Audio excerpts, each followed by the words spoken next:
குறைஞ்ச செலவுல மின்சாரம் தயாரிச்சு ஒருத்தர் சாதனை படைச்சிருக்காரு. என்ன சாதனைன்னு பார்க்கலாம்.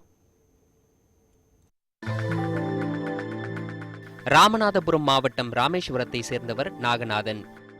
இவர் ராமநாதபுரம் புதிய பேருந்து நிலையம் அருகில் மரக்கடை நடத்தி வருகிறார்.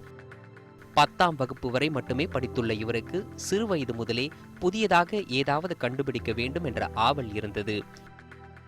குறைந்த செலவில் மின்சாரம் உற்பத்தி செய்யும் எண்ணம் நாகநாதனின் ஆழ்மனதில் பதிந்திருந்தது.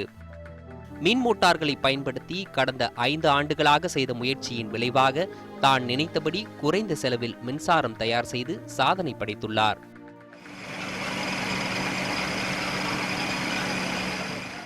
இந்த 5 வருஷமாக தான் பணம் செலவழிச்சு இதை உருவாக்கி மாறி உருவாக்கி இதோட 3 மிஷின் தயார் பண்ணி இதை உருவாக்கி 3ஆவது மிஷின் பயனுக்கு வந்துச்சு. இதை எப்படி உருவாக்குனீங்கன்னு ஒரு மனசில் ஐடியா. நான் பெரிய படிப்புலாம் படிக்கல, 10ஆவது தான் படிச்சிருக்கேன். இதானே எனக்கு ஒரு ஐடியா ஒன்று இருந்துச்சு. அதை இந்த ஐடியாவை உருவாக்கியிருக்கேன். குறைந்த மின்சாரத்தினை பயன்படுத்தி மின் மோட்டாரை இயக்கி அதன் அதிவேக சுழல் விசையினால் அதிகமான மின்சாரம் உற்பத்தி செய்யும் வகையில் இந்த எந்திரம் வடிவமைக்கப்பட்டுள்ளது. இந்த எந்திரத்தின் மூலம் 1 யூனிட் மின்சாரம் உற்பத்தி செய்ய வெறும் 30 காசு மட்டுமே செலவாகும் என்கிறார் நாகநாதன்.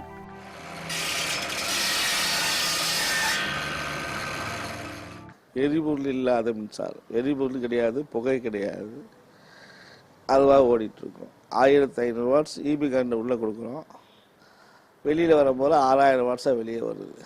உங்களுக்கு 1500 4500 வாட்ஸ் உபரியாக கிடைக்குது. இந்த 4500 மெகாவாட்டாக கூட உருவாக்க முடியும்.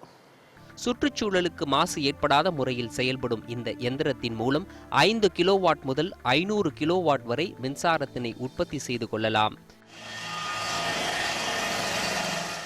மின் தேவைக்கு ஏற்ப எந்திரம் தயாரிக்க செலவு தொகை அமையும்.